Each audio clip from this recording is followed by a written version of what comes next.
analyze problems. I give my law students all sorts of crazy problems that make them think. I don't believe in multiple choice. I believe in deconstruction and trying to change the world that way.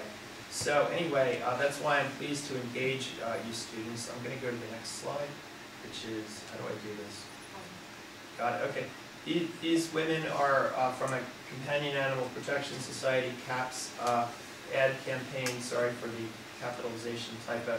These are all women with real narrative stories. They present, they're part-time models who did this basically as a favor for CAPS. They're not professional models. Some of them do model professionally part-time, but they aren't objectified media representations of femininity.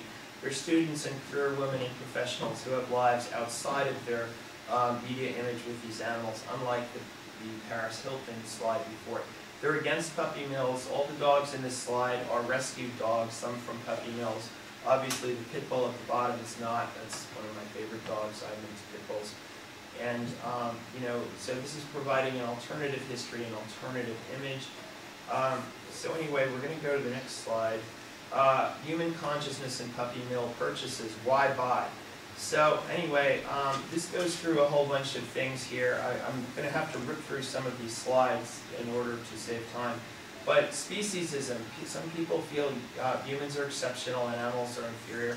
This is not just dogma. This has to be opened and analyzed in every category because it's so ingrained in us by the inactivist culture. We're formed in the way to think in terms of speciesism. So we all have to be aware of that. Some people feel the need to objectify animals and channel their insecurity and cultural narcissism by buying a mini-me. An upscale designer dog is usually what they favor. I live in Manhattan. I see, every time I go out to walk my own dogs, I see oh so cute little dogs in little coats, and they're completely objectified, and it really drives me crazy, and I sometimes wonder how much longer I can stand it. So anyway, there's a lot of weird stuff going on with humans projecting their sexual and cultural and economic and status onto these little critters, and I think it's all wrong. It's not what I like. Anyway, Judith Butler down below.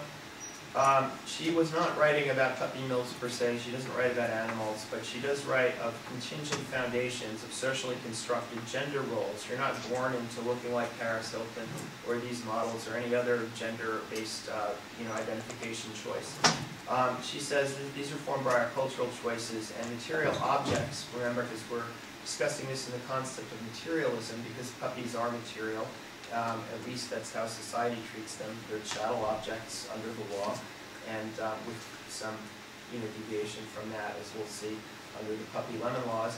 But anyway, cutesy puppy mill puppies are also social constructs in the same manner that certain animals engage in mimesis. This is projected mimesis. It's an artificial meme. So Donna Haraway, who is she on this slide? Guess not. Donna Haraway, who I quote often, she buys dogs. She says here, dogs are fleshy material, semiotic presences, and you may remember her from her cyborg book. Everybody misunderstands the concept of the cyborg. But anyway, it's not a science fiction thing, it's a metaphor for oppression. Anyway, she says dogs are fleshy material, semiotic presences in the body of technoscience. Dogs are not surrogates for theory. So in other words, what she's saying is don't project this stuff onto people. Form a real bond with your animal. And by the way, Haraway has some interesting things to say about vivisection. She's not altogether against it under every circumstance, but if she were in charge, it would greatly be changed the way it's done. So she's a complex persona in the post-humanist field, although she herself would object to that characterization. Anyway, she does quote Lynn Margulis, famous biologist, mother of Dorian Sagan, as well, to do this distinction, that under her view, in the best of circumstances, humans and companion animals form a bond called symbiogenesis. You didn't see that in the Paris Hilton slide. That's where you each fulfill part of each other's sort of teleology. You form a mutual society that transcends, the mere material aspect of your relationship. So I got to hurry up here. Okay, so let me go to the next slide. Figure out how to do that. Here we go. Got it. Okay, cool. Okay, so the economics of capitalism, supply and demand. Well, economics is actually the study of capitalism, but so we're, forgive me, I'm having a tiny bit of technical issue here.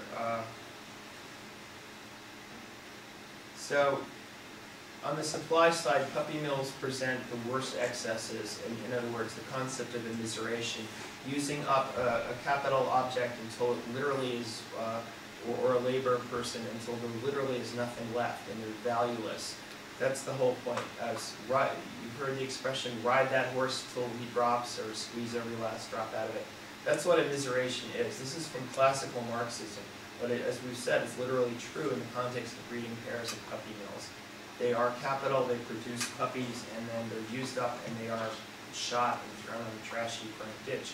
On the demand side, and by the way, my work concerns through legislation, the supply side, and enforcement on the supply side, but I value my work in raising consciousness on the demand side, although somewhat looser or loosely defined, as more important, because this is not going to be changed or ended through laws. Laws are an intermediate step.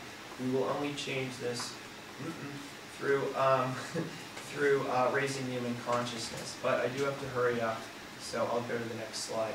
Can you help me with this? Sorry. Okay, so what is a puppy mill?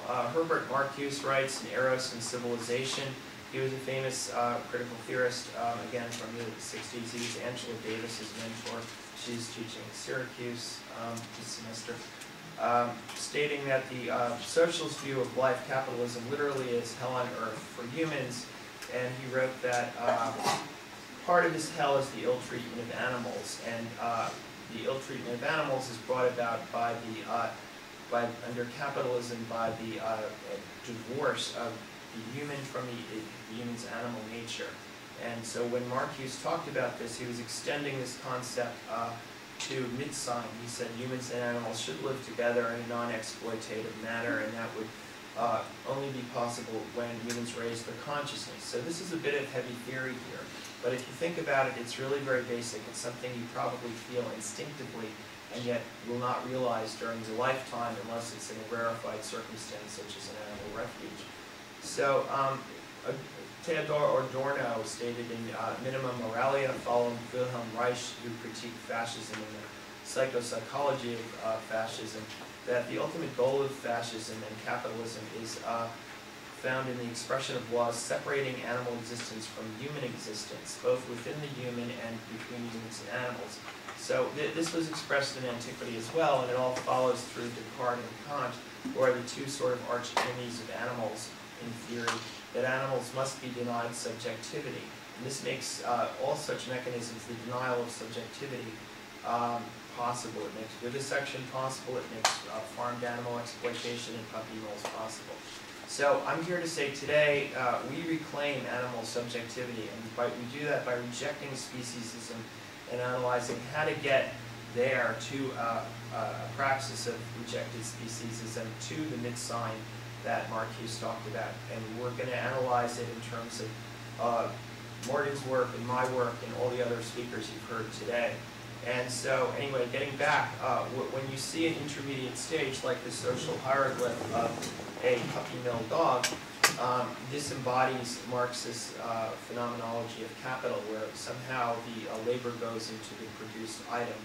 And that's what the social hieroglyph referred in the title of my talk is about. And that's what I ask you to deconstruct in every context, not just puppy mills, but after this talk, when you go out in the world and you see an animal exploited economically or in any other way, think about what's embodied in how the animal presents. Okay, so what is a puppy mill? That's the next slide. Nobody knows, and there's a battle for theory for control of language over what a puppy mill is, and basically my thing is that big in the next slide where we talk about the ASPCA. I call these guys big humane. They basically are welfarist organizations that issue seals of approvals or congratulations to corporations for exploiting less or exploiting less horribly. And this is basically, I think, a form of enablement, and I reject this as part of critical theory. I'm not saying don't help an animal out, but don't think that that's the end of the story, which the public by and large does.